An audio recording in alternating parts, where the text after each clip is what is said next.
Welcome back to the deep dive. Today we're plunging into, well, one of the biggest songs ever, really. Michael Jackson's Billie Jean. Absolutely unforgettable. That slinky bass line, the paranoia, Mm-hmm. it was everywhere. It really was. 7 weeks at #1 on the Billboard Hot 100. I mean, this song basically turned Michael Jackson from a star into, well, the biggest thing since Elvis, arguably. Yeah, it's hard to overstate its impact Hmm. and the story behind it. Jackson apparently hammered out that rhythm on his home drum machine. Right. And then supposedly nailed the vocals in just one take. That's the legend. It just clicked. Mm. And the result was, record-shattering. It cemented him for generations. Definitely. So our mission today for this deep dive is to really explore the whole story, the inspiration, which is pretty complex, Oh, definitely. production, the video, which was revolutionary in its own right, and of course that iconic performance. We've dug into a lot of sources here, and there are some genuinely surprising, maybe even shocking details about how this track came together. Okay, so let's start at the beginning. The genesis. Where did Billie Jean actually come from? Well, Michael Jackson himself, he kind of downplayed a single source. He famously said Billie Jean is kind of anonymous. Right, like she represented a lot of girls. Exactly. He mentioned every girl claimed that their son was related to one of my brothers. So he framed it as this sort of generalized groupie experience. Then you read the biography by J. Randy Taraborelli, The Magic and the Crazy, and he tells a very different story. Much darker. Yeah, much darker and much more specific. He pinpoints it to a real-life incident back in 1981. This wasn't anonymous at all, according to Taraborelli. It was one particular woman. Right. She started writing letters to Michael, claiming he was the father of her child. Now, apparently he got letters like that fairly often and usually ignored them. But this one was different. She persisted. The letters got increasingly disturbing, talking about love, how they'd raise the child together. It really got under his skin. To the point of nightmares, the book says. Exactly. He started having nightmares about her. Yeah. And then it escalated dramatically. The parcel. Yeah. He received a package from her.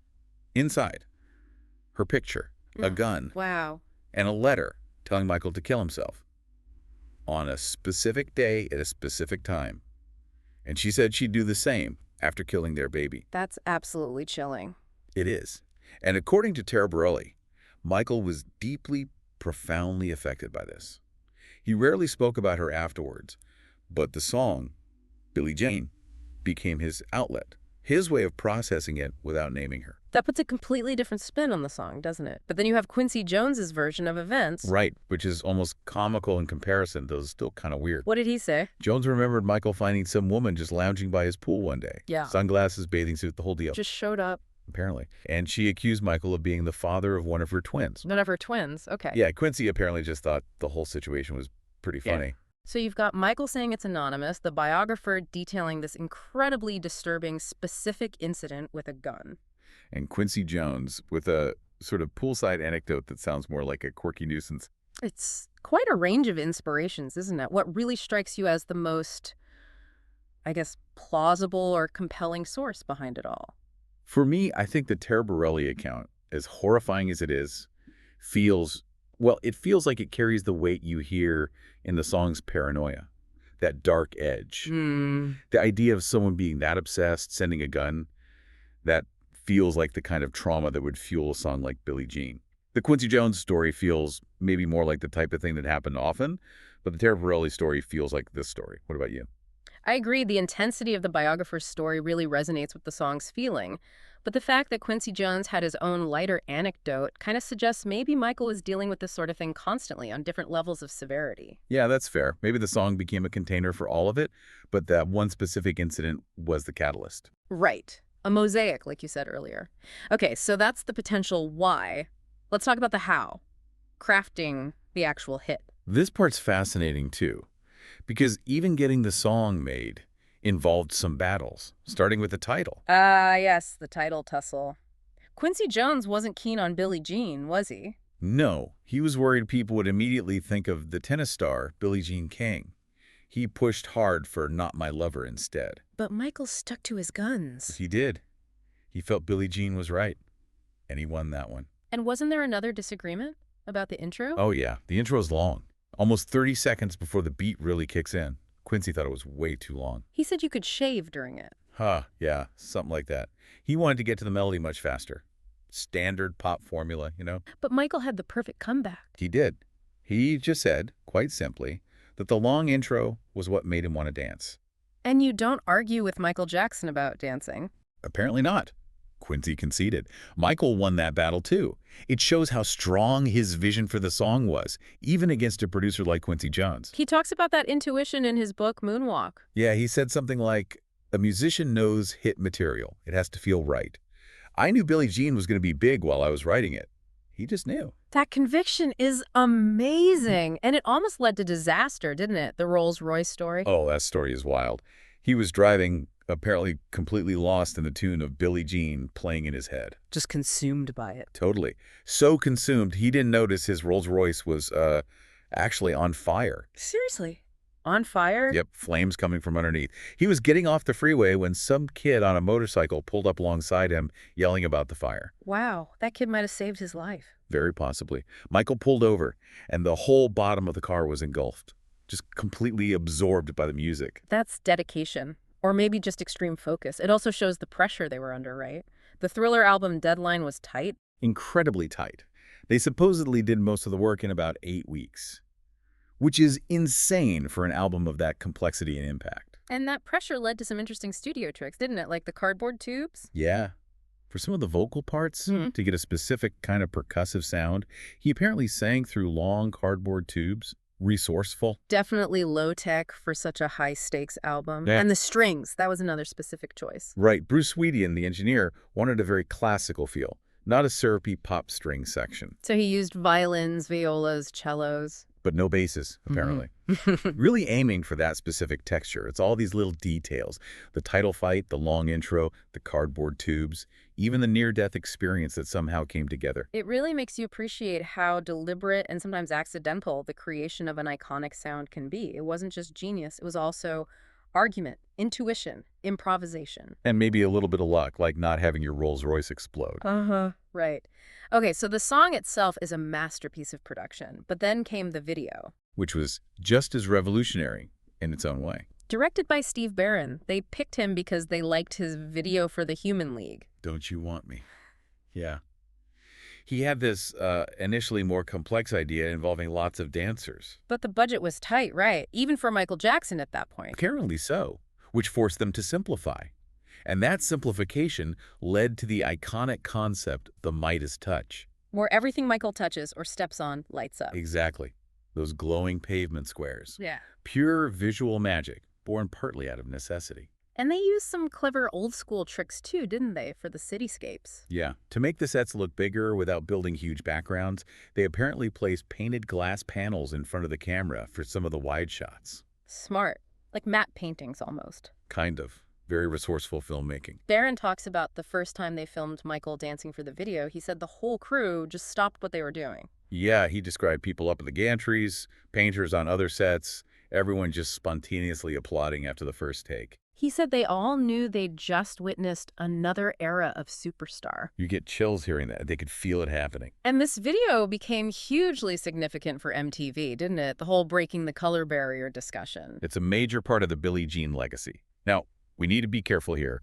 Report this impartially based on the sources. Right. So the context is that in the early 80s, MTV faced a lot of accusations of racism. Artists like Rick James were very vocal about it. His video for Super Freak was rejected. And the argument from MTV, run by guys mostly from radio backgrounds. Rock radio backgrounds. Right. Their argument was that it wasn't about race per se, but about format. They played rock. And they claimed that record labels weren't making high-quality videos for black artists that fit their format. They said there just wasn't enough good material from black artists to play. Now, technically, the first video by a black act to get regular rotation was Musical Youth's Pass the Dutchie. But they were kind of seen as a novelty act, right? Very young. Yeah, more pop reggae, maybe less threatening to the rock format. Billie Jean, though, that was different. This was a major solo black artist demanding mainstream pop R&B airplay. And it became the first video by a black superstar, arguably, to break into heavy rotation on MTV. And after that, the doors started to open wider. But it wasn't immediate. Even with Billie Jean, MTV apparently hesitated. The song was already #1. Yet the video wasn't getting played initially. Accounts differ here. Les Garland, who ran MTV programming, later claimed they loved it and played it right away. But others tell a different story. Executives at CBS Records, Jackson's label, and sources in the book I Want My MTV. Yeah, they suggest MTV initially resisted. Some say MTV wanted to wait for the Beat It video first. Because Beat It had the Eddie Van Halen guitar solo, making it more rock. That seems to be the reasoning reported. It fit their existing format better. It really shows the gatekeeping power MTV had then. Until Walter Yetnikoff stepped in. The head of CBS Records. Mm. And by all accounts, he read MTV The Riot Act. He basically threatened to pull all CBS artists, huge names, off MTV entirely if they didn't play Billie Jean. Yeah, reportedly a major showdown. He might have even mentioned getting Quincy Jones involved publicly. That seemed to do the trick. So MTV finally relented. They did. Billie Jean started in medium rotation. But viewer demand was supposedly huge. People were calling in, requesting it constantly. So it went to heavy rotation pretty quickly. Exactly. And then when Beat It arrived, that also went into heavy rotation. So for a couple of months, in the summer of '83, you couldn't turn on MTV without seeing Michael Jackson. Solidified him as the video star Mhm. and set the stage perfectly for Thriller. Absolutely. So that one video, Billie Jean, it wasn't just promoting a song. It was challenging industry practices, changing the cultural landscape of music television. It was huge. A true visual revolution. And then came the performance that seared it into everyone's memory forever. Motown 25, May 15th, 1983. Just saying Motown 25 brings that image to mind, doesn't it? Instantly. Michael Jackson performing Billie Jean live. And debuting the moonwalk. The first time most of the world had ever seen it. That glide backwards. Yeah. It looked impossible. And the look. The whole outfit became iconic overnight. The black fedora, the black sequin jacket, the high-water pants to show the socks. And the single white glove, the rhinestone glove, which was apparently just a modified golf glove at that point. That's what's often reported, yeah. Just one glove. Instantly iconic. The impact was just seismic. 50 million people watched that show. 50 million. And sales of the Thriller album, which were already huge, just exploded again after that performance. It directly fueled its journey to becoming the best-selling album of all time. He even got an Emmy nomination for that one performance. And the respect from his idols. Yeah.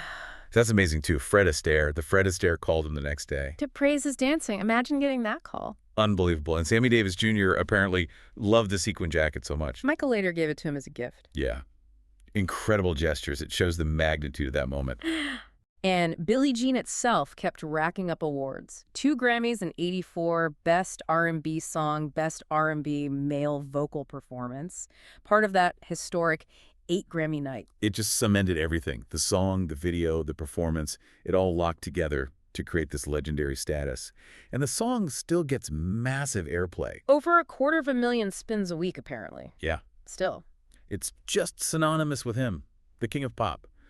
That performance, that song, it changed everything. So looking back on this deep dive, it's quite a journey, isn't it? From potentially very dark personal origins Through creative battles in the studio, innovative production, lo-fi tricks, to a video that literally changed the face of music television. and finally, a single live performance that introduced a dance move known around the world and sent an album into the stratosphere. It really is more than just a song. It's a landmark, a testament to his artistry, his struggles, his impact. Completely. It encapsulates so much about his career and about pop culture at that time. Which leaves us with something to think about, maybe. How often do we enjoy these huge cultural moments, these iconic songs or movies or performances? Without really knowing the full story behind them. Yeah. The personal pain, the industry fights, the near disasters, the sheer hard work that went into it. Exactly. What hidden stories are sitting behind the other great works of art we love? It makes you wonder, doesn't it?